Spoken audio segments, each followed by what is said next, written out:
واحنا هنلاعب المغرب تاني ماتش في ديربي عربي خالص، والمغرب وقتها كانت عقدتنا فعلا.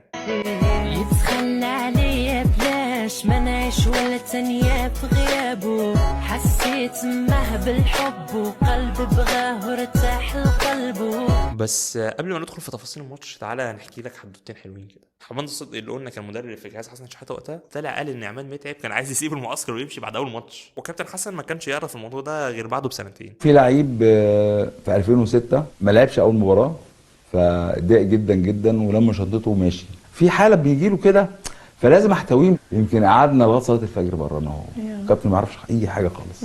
وجاب كام هدف في البطوله وكان من نجوم البطوله. ده مين ده كابتن؟ عماد متعب. عماد متعب عمل كده لان حاسس انه ملوش دور، وهنلاقي في ماتش المغرب هنلاقي ان عماد متعب ضيع كوره غريبه جدا يعني، فده كان ممكن يكون مبرر للكوره اللي ضيعها دي. والحكايه الثانيه عايزه تشوف تصريحات المدرب المغرب وقتها كده. المغرب وقتها شبه ضمن الخروج من البطوله، يعني ان فعلا نجحنا ان احنا نكرر التجربه المغربيه بس من 20 سنه.